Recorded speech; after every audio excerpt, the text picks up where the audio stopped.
Hello guys, in this quick video, I'll show you how to delete TikTok account.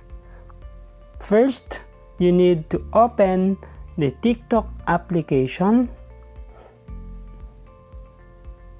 And from your screen, just tap the profile icon located at the bottom part. Just tap this icon here. And you will see at the upper right corner the three horizontal lines. Just tap these lines and choose from this option the settings and privacy. And under here in your account, just choose this or tap this and choose the deactivate or delete account.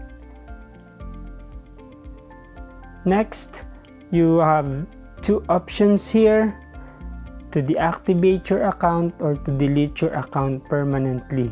You will choose this delete your account permanently, and there are reasons here why you are leaving TikTok.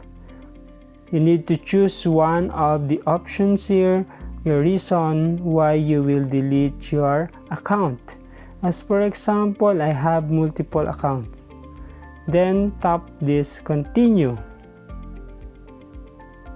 Next is, if you want to request a download of your TikTok data, you may tap this request download.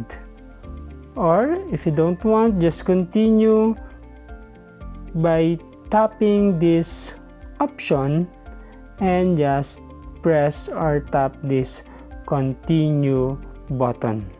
Okay, that's it guys on how to delete your TikTok account.